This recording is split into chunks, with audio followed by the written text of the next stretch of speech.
1. Welcome to Made for More Living. One small step for man. With Johnny Jennings. Kick the tires and light the fires, Big Daddy. The fastest and most exciting hour of news, events, and real estate in Northern California. And this is a fact that was proved. Powered by eXp Realty. Online at madeformoreliving.com. Does everybody know what time it is? Get ready.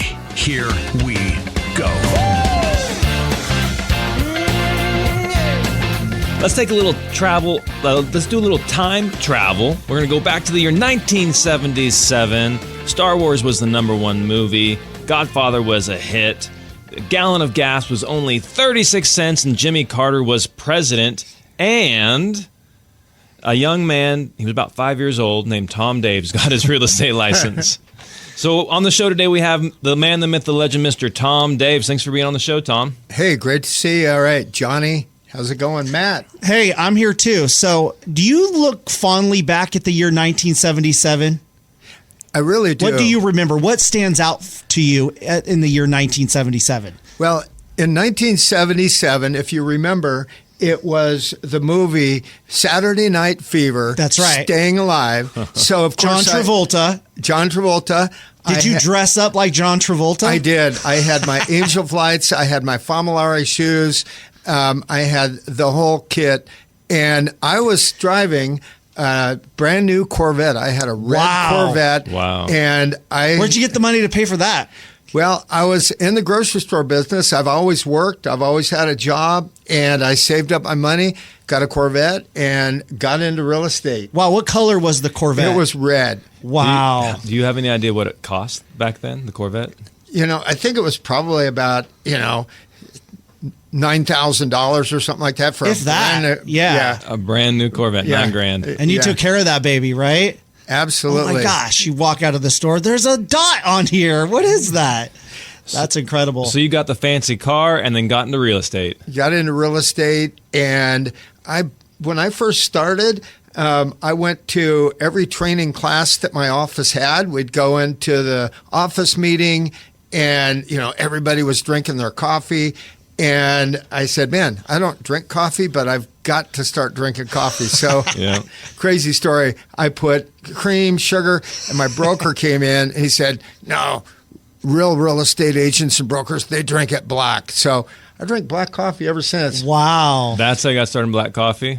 Got started on black coffee, and I did every single thing that they suggested that I did. I mean, back then, there were no cell phones. There was really no technology at all. So it was old school. Yeah. Old school is new school. We were knocking on doors, talking to people, holding open houses, working with buyers, working with sellers, taking floor time where we had... What's that? What's floor time? Well, floor time is when you would have buyers walk in and sellers walk into your office, and they would want to either go out and look at properties or they would want to sell their property. So we had the multiple listing book, which was really like a telephone book. Wow. And we had all of the listings in there, so we would thumb through it, find some properties, go out and show homes. And, back then there was only one-page contract. And it was all pretty much blank. We would write on that. A lot of white space on that contract. When you were driving around, I was talking with a buddy. He had an uncle who got started in real estate sometime around the same year in the 70s, and he would roll around with a bunch of quarters. So that way he can make calls from the payphones. Because there were no cell phones. Well, did you have to do that? Or? I think it was more like a dime back then, right? Really? Yeah, it was a dime. Yeah. Go to the cell phone. Go to the payphone? Go to the payphone. And I literally was doing everything that they suggested, knocking on doors, working with buyers, sellers, open houses. And I have a little bit of ADD. And so I got overwhelmed, and I decided, well, the first thing that materializes, that's what I'm going to specialize in. So I actually got an expired listing. That's a listing that has been on the market for, say, 90 days with another broker, and it hasn't sold. And then I would contact them and ask them if they still wanted to sell their home and if they were happy with their broker, and if I could meet with them to share how we can get their home sold. So pretty much became... And that worked for you. And that was like, hey, this is my niche. This is my niche. Because these people had a problem. I mean, they wanted to sell their home, but it just wasn't selling. It was sitting on the market for 90 or 120 days. They still wanted to move for whatever reason, to move out of state or upsize or downsize. So I was able to connect with them and help them solve their problem, get their home sold, and help them move, usually with family, out of state. That's so cool. You've been doing this for so long, though, Tom. Like, what was it that initially was like, hey, I'm going to pivot out of the grocery business and into real estate? Well, being in the grocery business, that was just something that I quickly realized that I only could go so far. Mm-hmm. I could only hit one, I would hit a ceiling. So I wanted to do something that the more that I put into it, the more that I would be able to get out, where there was unlimited opportunity, and when I could help and serve others. So it hit all those boxes and never looked back. Wow. And so you've been doing this now since 1977. So you've been doing it, I mean, let's be real here, longer than I've been sucking air. So you've seen a lot of changes, but something I respect about you, like I don't know if I ever told you this, we were on a group call, or we were at a training, and it was all these younger people talking about social media and how you need to do this in social media, and how you can get business through social media, and how you can connect with people. And they had all these different strategies. I'm like, okay, I've heard that 1,000 times. I've heard that 1,000 times. That's old news. And then it came your turn to talk, because it was a panel. And I was like, okay, what's Tom going to say? And you just started spitting fire. The people on the panel started writing notes. Like, it was like you've always been a consummate learner. So what do you attribute to that? Great question. I think it was from failure, to be honest with you. Mm-hmm. When I first started, I failed miserably. I mean, it was 3 months. It was, I started in December 77, and then January, and then February and March. I was failing miserably. And a mentor came alongside me, John Aberg. He was the owner of our company, our broker. And he said, there's an event going on down in Southern California at LAX. It's called Positive Mental Attitude, PMA Conference. And I went to that, and there was the who's who in positive mental attitude.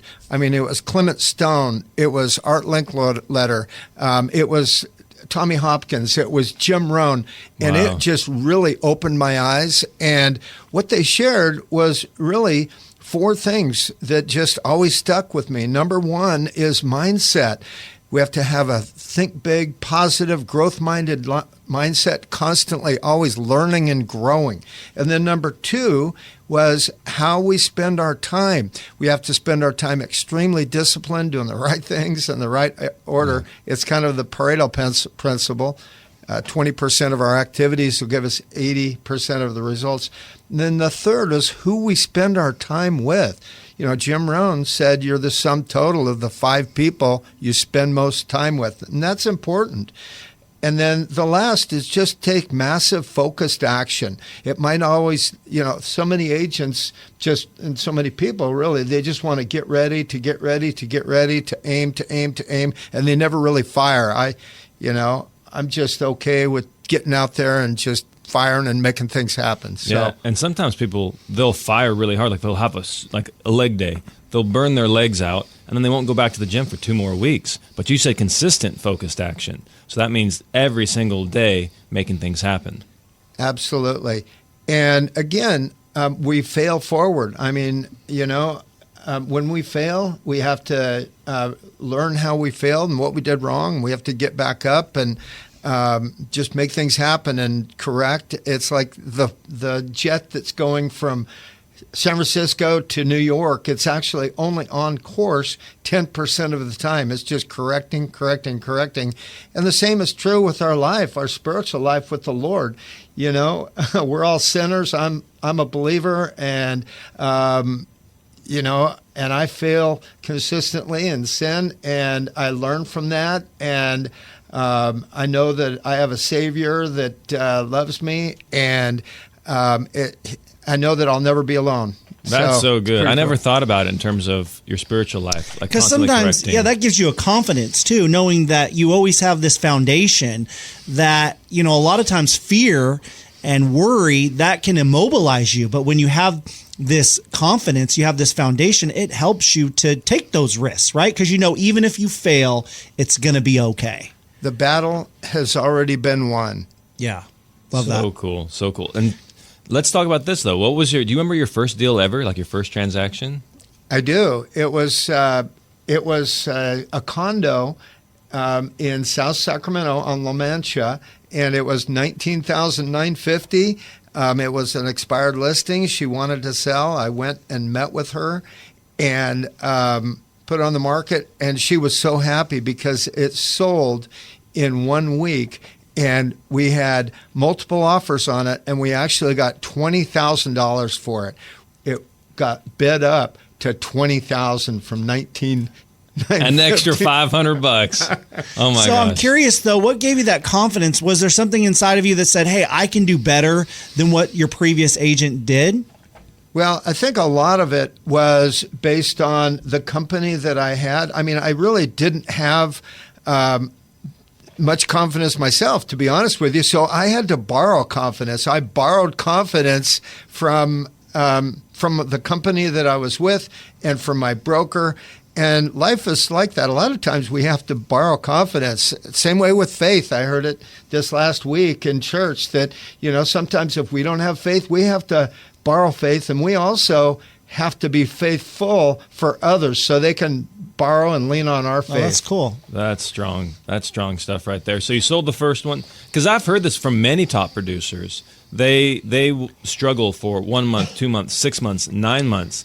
But they've been putting in the work consistently, and then all of a sudden they start seeing success, and then they never look back. So it was how many months before you had your first sale? It was 4 months. 4 months, and then how long till you had your second? It happened right away. It seems like it always comes in threes, and I always share that with other team members and other agents. As soon as they make their first sale, I tell them, okay, it always comes in threes, so put the pedal to the metal, double down, because you're going to have 3 sales right in a row.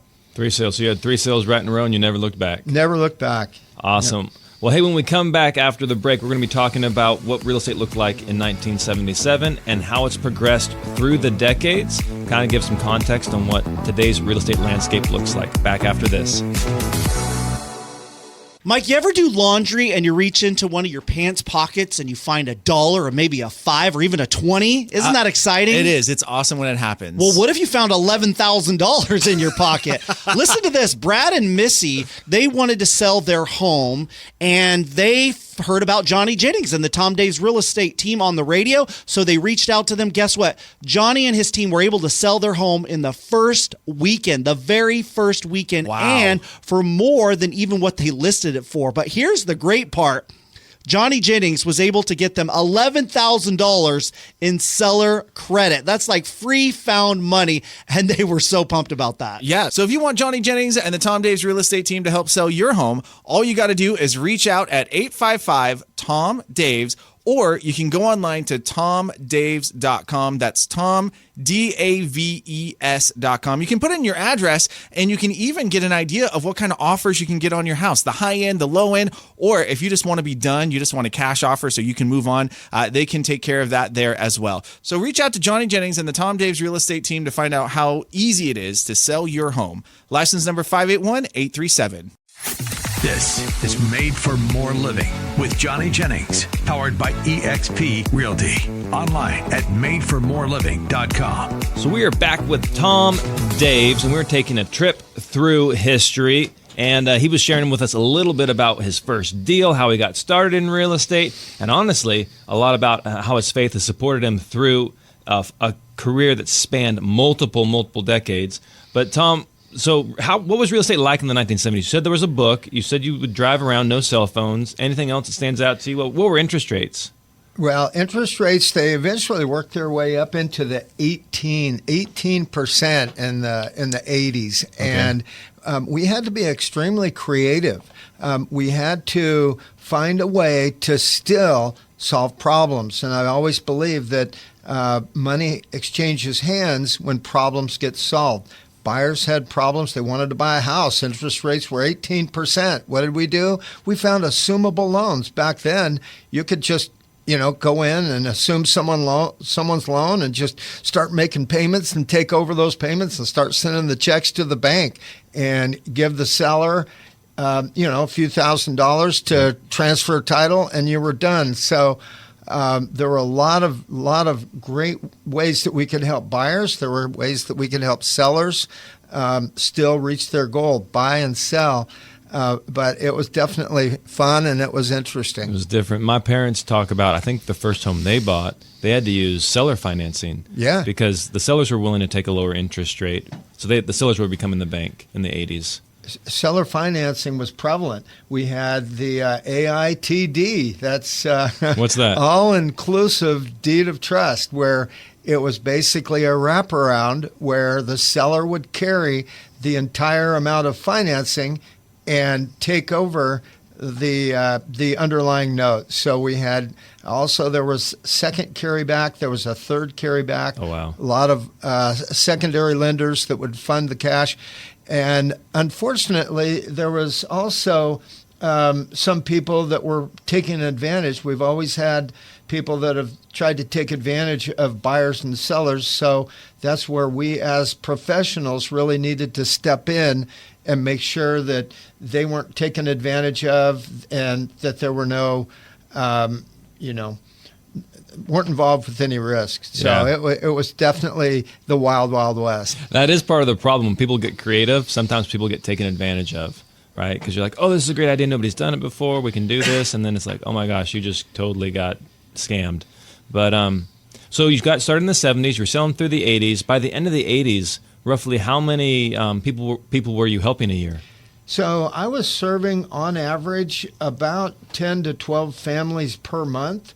And then the 90s came along, and of course, through the inflationary times, then we hit the recession, and there were actually a lot of foreclosures in the 90s, and that was my first taste of foreclosures, real estate REO properties where banks would take properties back from the owners. So I was able to I learned back then, one of my favorite sayings was from Wayne Gretzky: you have to skate to where the puck is going to be, not where it's been. So when I think of Tom Daves, that's the quote I think of.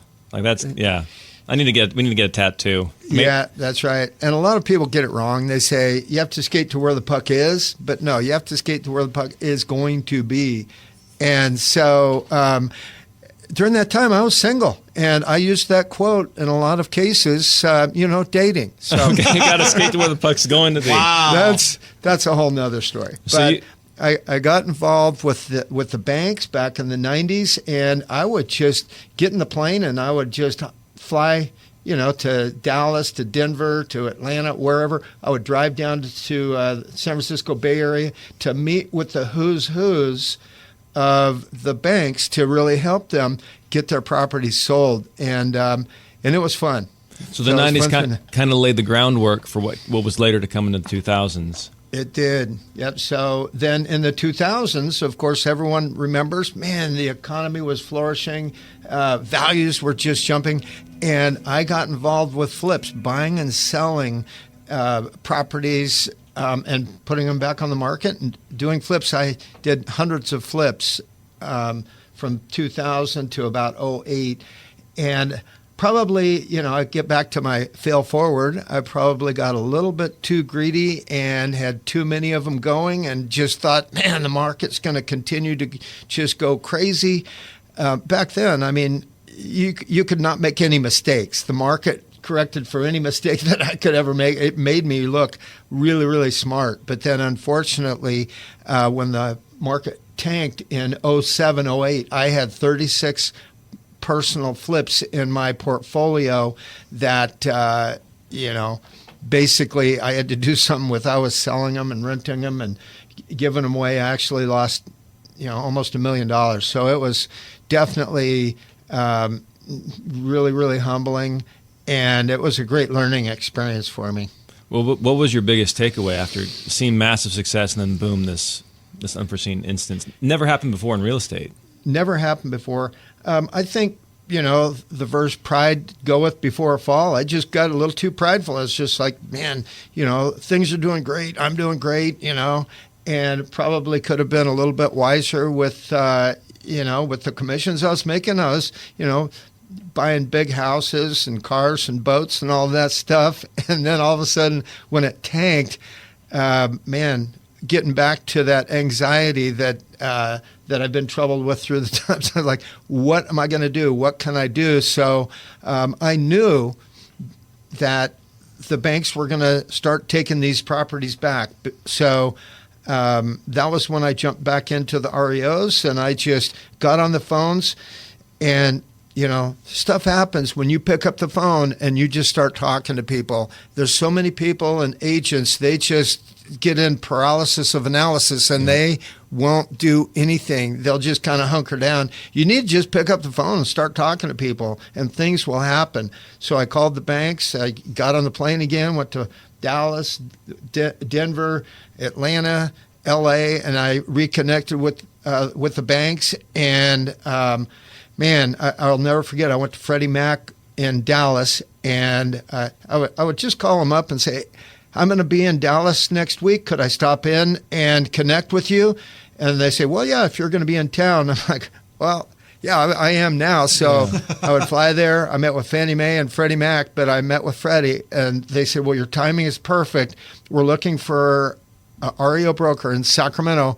How many properties can you handle? And I said, how many do you have? And they said, 56. I said, yeah, no problem. So they listed 56 properties with me that week in Sacramento. I was buying computers and hiring staff and secretaries, and it was just like drinking out of a fire hose. It was so cool. Crazy.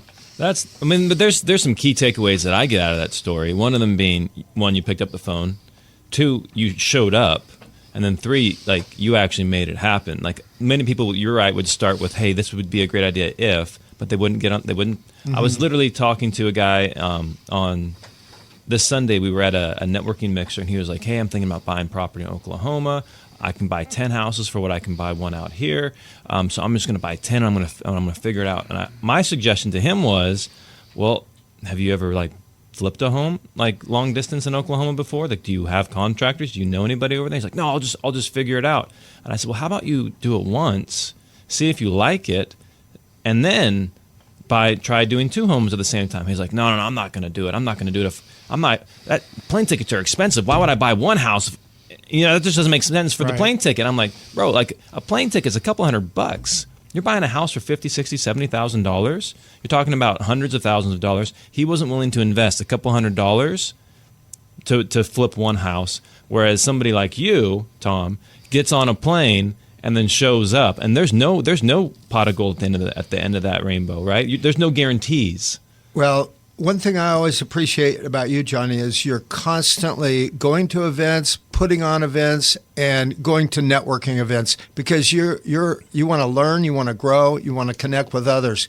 And that's one of the things that I've also done, and that's how I learned where the skate to where the puck is going to be. Mm-hmm. I would connect with other top agents and brokers throughout the country. Hey, the market is tanking. There's going to be a lot of REOs and foreclosures. You need to connect with, this is the vice president of, Chase Bank, or this is B of A. And we would connect and network and trade cards. And it was pretty exciting. It was pretty fun. Another cool thing about your story is how you were seeing a massive amount of success. The market turned. And then in that turn, when a lot of agents were getting out of the industry and a lot of agents were struggling to even have a listing, you ended up finding an opportunity in that. I think it was Dallas. Is that where you flew to? And you walked away with 50-something listings? Yeah, 56 listings. And so it was fun. And then a lot of it is to just provide value, really deliver exceptional results, because let's face it, it's an extremely competitive real estate market, competitive business market. So really had to differentiate and deliver exceptional results. and really make a difference to really help these banks. So we did everything from cradle to grave. We would go out and do the initial site inspection, determine occupancy, find out if there was a tenant or an owner. Little side story. I mean, it was crazy how you would have different people in the home. Sometimes, you'd meet an owner and they were really upset with the bank and mad, and they would, like deface the property before they would leave. But one time I'll never forget, I went to determine occupancy. The home had just gone in foreclosure, and there was an older couple there, and they were expecting me. I knocked on the door, and they had just cleaned the house. They had just vacuumed the carpets, and they were handing over the keys. We were like, oh, we're so sorry. So, so it's just kind of interesting, the different type of personalities that you would meet. But back to the bank. Yeah, we provided service from cradle to grave. We have contractors to go out and fix the properties up, get them ready to go and rehabbed on the market, get them marketed, and get them, get top dollar for the sellers. Not really that much different now. We need to differentiate ourselves, provide value, and make a difference, really identify what they're looking for and how we can serve them. So it was pretty fun. Well, that brings up a good question that we'll discuss when we come back from the break. Like, are foreclosures coming? Is there a new wave of foreclosures coming with these high interest rates? Back in a second. So, man, I know you've been having to fix some things around the house lately. I'm trying to Lately, that's my life. Right? I've been trying to repaint my house because it's a lot of work to try to get things fixed up, especially if you're maybe thinking that you want to sell your home and you're like, I don't have the time, I don't have the money, I just want to be done. That's what Margie and Ben were feeling when they want to sell their house in Rancho Cordova. They wanted to sell in as-is condition, and of course, they wanted top dollar. So they called our friend Johnny Jennings and the Tom Daves real estate team. He got them 8 offers on their house, almost $20K over list price, and it sold in only 17 days. Wow, that's incredible. And you know what? Johnny Jennings can do the same for your family. There's a reason why they are number 1 in all of Sacramento, why they have so many 5-star Google reviews. If you're curious, hey, what would my home sell for in as-is condition? Go to tomdaves.com, type in your address. Right away, you find out what kind of offers you would get, even a cash offer. The website again is tomdaves.com, or feel free to call Johnny Jennings anytime. He's a great guy. You can trust him. 855-TOM-DAVES. License number 581837. This is Made for More Living with Johnny Jennings, powered by eXp Realty. Online at madeformoreliving.com. So we're talking with Tom Daves about foreclosures. Are they coming back? If so, how are we going to be prepared? But before we get into that, Tom, about how many foreclosures, REOs, would you say you and your team sold back in the day?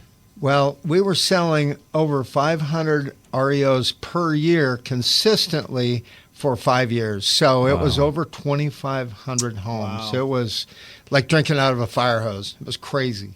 So out of those 2,500 homes, did you have any crazy stories, like somebody pulling a gun on you or anything like that? Well, unfortunately, I do have a crazy story where, back then when you went through a foreclosure, of course you would have to, when the bank would take it back, they would have to evict the tenant. So back then you could evict a tenant in evict the owner in 30 days. So we went through the eviction process, and then I would go out there every single week, knock on the door. This guy wouldn't answer.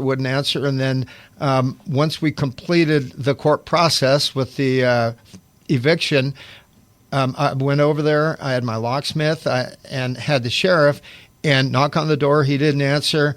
And so the sheriff said, okay, pick the lock. So the locksmith picked the lock, and then the owner opened the door quickly, and he was standing there with a .357. Whoa. And there was the locksmith, there was me, and then there was the sheriff.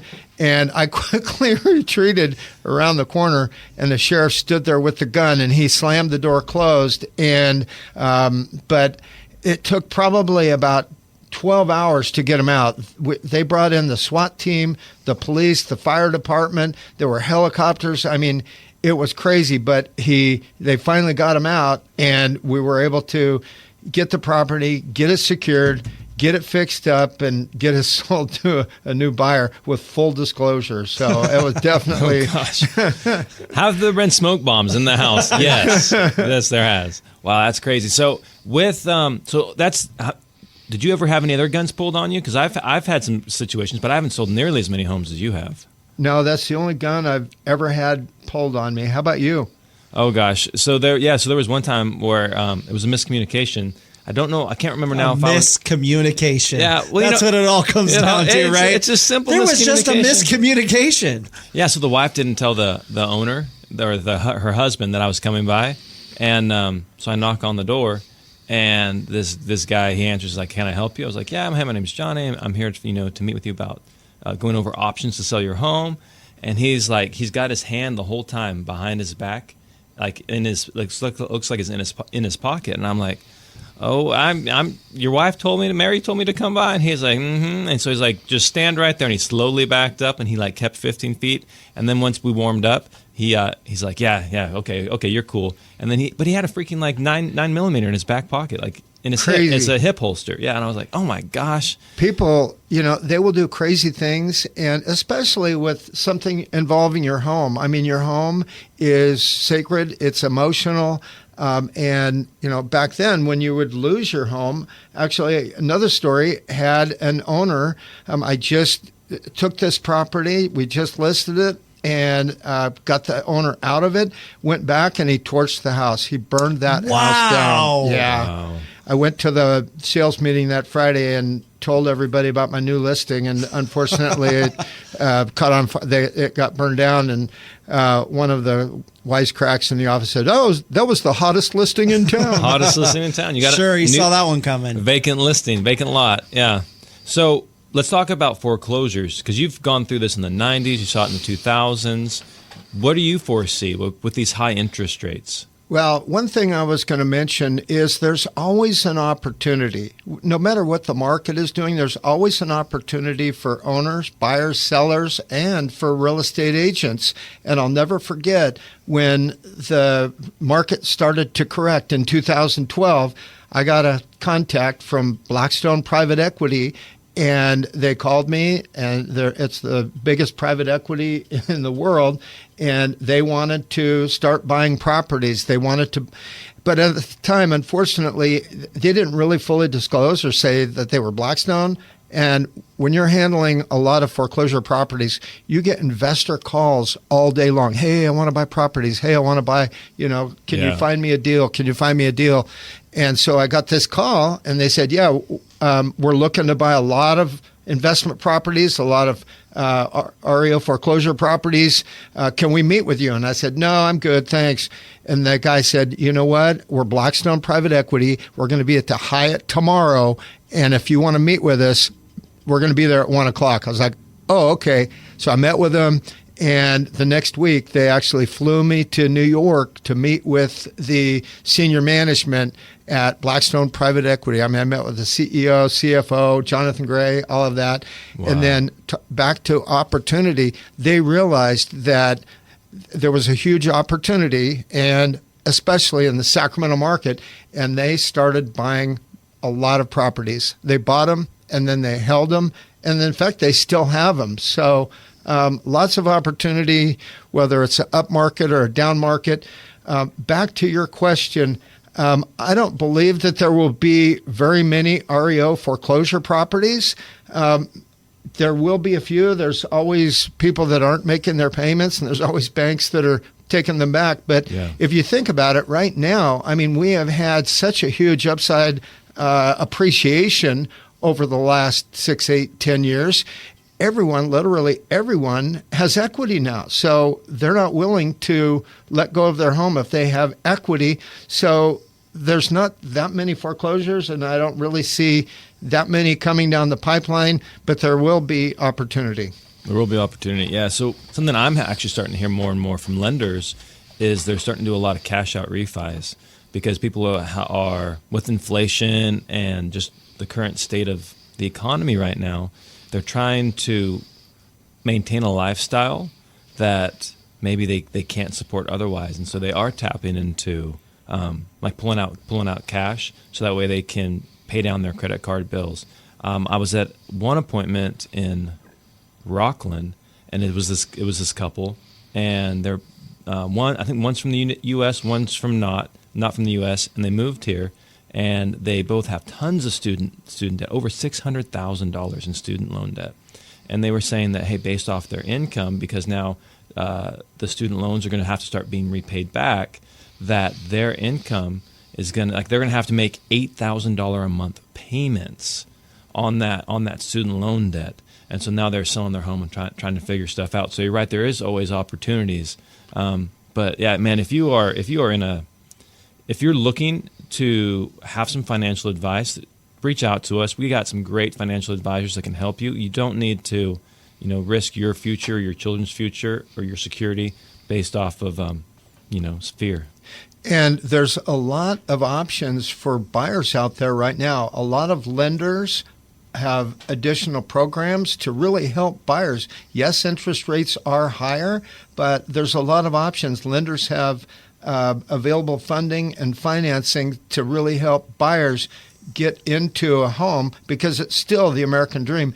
And I'll also say that underwriting guidelines have loosened up significantly. So don't be afraid and don't miss out on buying a home and taking advantage of the appreciation, because you can always refinance later. Johnny, do you have any other thoughts on that? No, you're 100% right. So there are a lot of programs and opportunities out there, because the state of California specifically is encouraging home ownership because they understand how hard it is. But yeah, there's always an opportunity. If you're looking to sell, now's a good time. Interest rates are high, but there's a lot of buyers out there that are looking to purchase. If you're looking to buy a home, sellers are flexible. They're willing to give you some credits. They're willing to help you buy down the rate in order to make that happen. What about real estate agents? Maybe they're listening and they're thinking about getting their license, right? Or maybe they're a current agent and they're trying to take their career to the next level. Maybe they're dissatisfied with what's going on. Yeah. What's your thoughts and your advice and your encouragement to those currently in the industry or those thinking about it? Well, you're right, Matt. We are getting a lot of calls from people that do want to get into the real estate industry. They want to change careers. So there's actually a great opportunity for people just getting into the real estate market right now, because let's face it, there are changes in the industry, and sometimes the old guard has so many old rules and old ways of doing business they're not willing to change. So there's great opportunity for new agents that want to get involved with the real estate business, and we have all of the teaching and the coaching and the training and the mentorship to really help someone be successful. Yeah, because like you said earlier in the show, they can lean on all of your experience and wealth of information. They don't have to necessarily go through all of those mistakes and all of those experiences to benefit from what you've already gone through. Absolutely. And a lot of times it's just, for example, with our company, eXp Realty, we actually have 80 hours of live training each week. The good news is we have 80 hours of live training each week.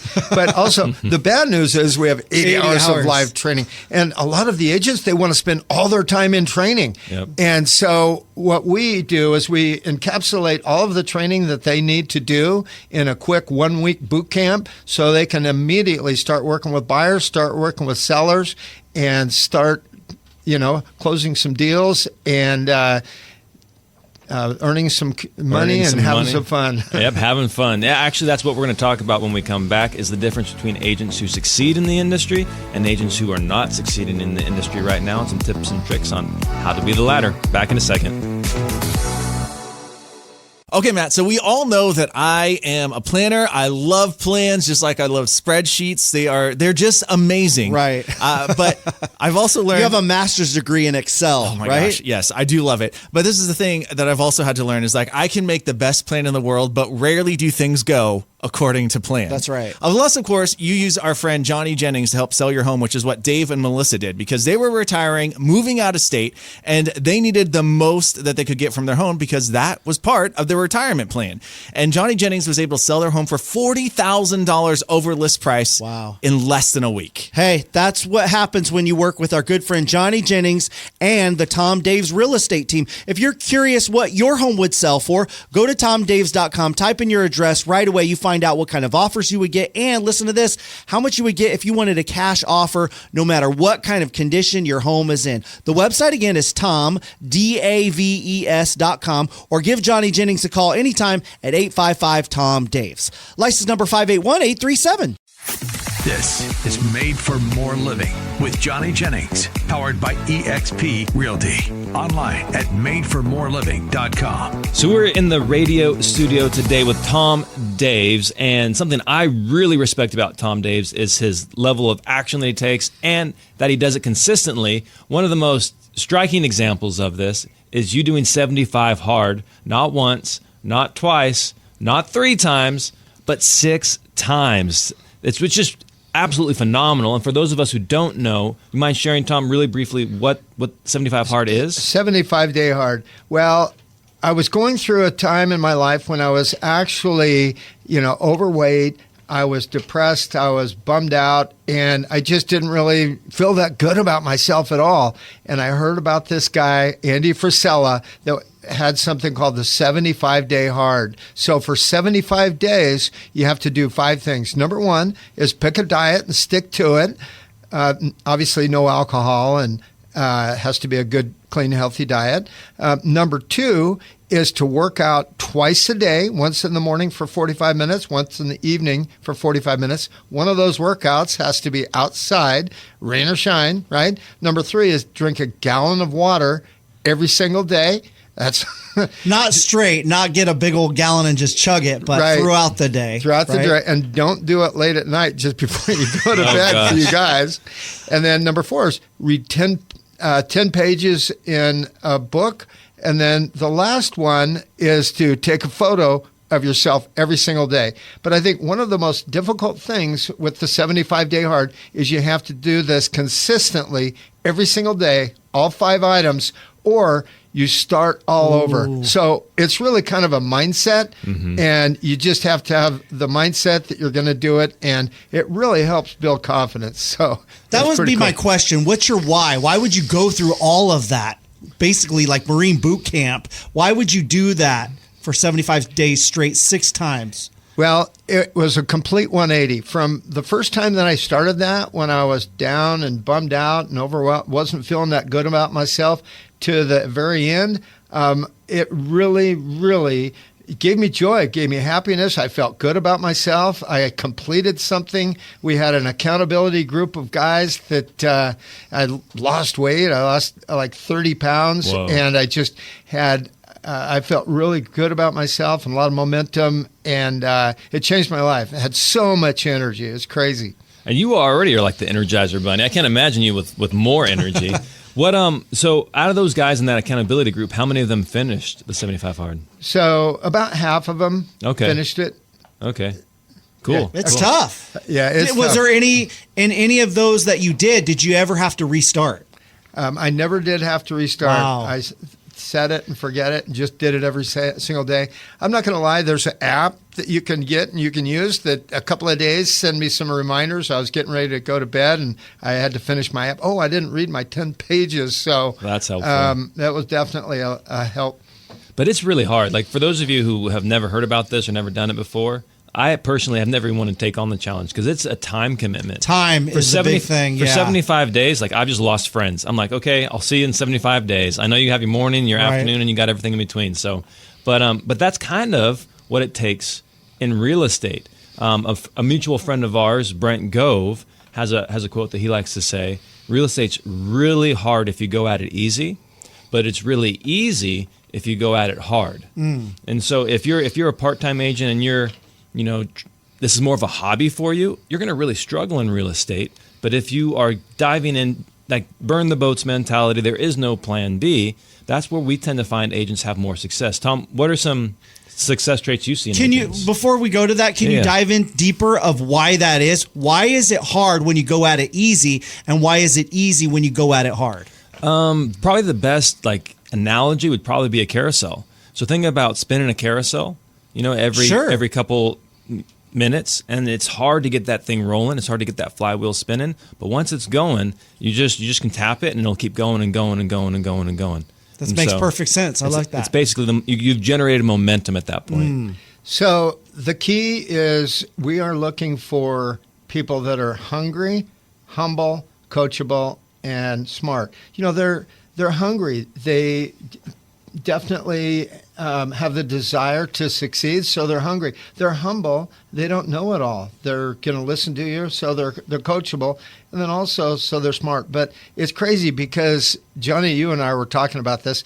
You'll have a guy or a gal come into the office, and you're just like, wow, she's going to crush it. She's going to be so amazing. And then nothing happens. Yeah. And then you'll have the guy that comes in and he's just kind of all, disheveled and showing up and then all of a sudden, well, I don't think this guy's going to cut it. So there's really no rhyme or reason. The only way you can really determine is just basically by their actions, I mean, you've been to a Little League tryout where, kids come out and they look like they have two left hands and two left feet. You don't know if they're going to catch the ball or what. It's really when it gets down to the heat of the battle, if they have the ability to suit up and show up and take action to make things happen. And I think it all just comes down to taking that action. Because we have an amazing training system, the teaching, coaching, and training, and the systems and the scripts. I mean, when I first started, dang, I wish they had that type of a system. That's what we hear all the time. Agents that have been in the industry, 12 months, 14 months, years even, they're like, man, I wish I would have found you so much sooner. I wouldn't have had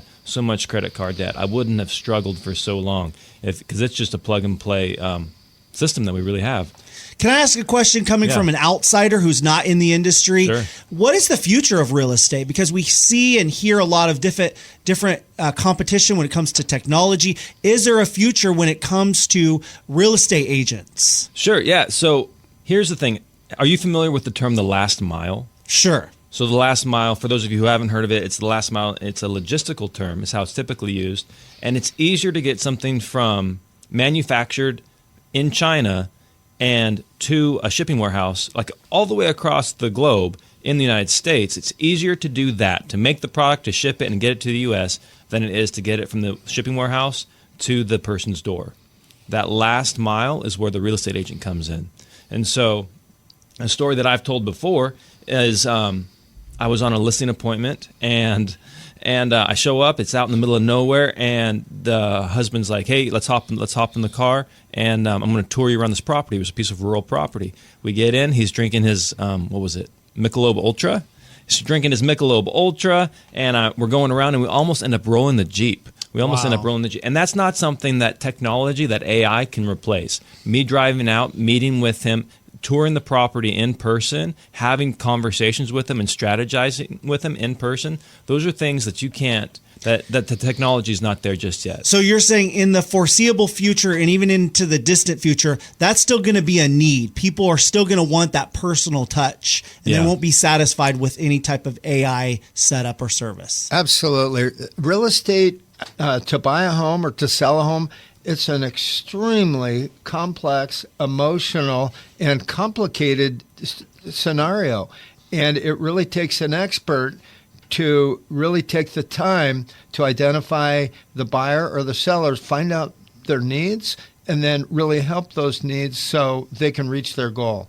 And what people are wanting more than anything is they want to know that they have somebody they can reach out to. They don't want to have to dial a company and have to hit 1 for English, 2 for Spanish, and Isn't work that your way funny through. that we're still doing that? I had to call up some kind of medical issue. I still had to sit on the phone for 45 minutes pressing 1, 3. I can't believe we're still at that, Yeah, but people want that white glove concierge service where it's, hey, here's my real estate agent. When I call them, they answer the phone, and when I call them, I get answers. And that's just that they haven't. Technology can't do that. So when you think about, hey, my financial advisor, well, shoot, why don't we just automate that? Even a lot of travel agencies are coming back because people are wanting to, hey, contact them. And now they're using technology to their advantage. They're getting better deals, but there's still that personal like contact where when you're in an airport and your flight's been canceled and your 2-year-old's crying and you don't know what you're going to do, you can pick up the phone and call somebody. So does that answer the question? Sure. Makes perfect sense. Yeah. So, Tom, you got your wallet out. What were you calling it, Matt? It's the George Costanza wallet from Seinfeld, where he's got his change, his candy, but you have something even more important in your wallet. Well, I have my goals. I learned a long time ago that if you have a goal, you have only about a 40 to a 50% chance of achieving it.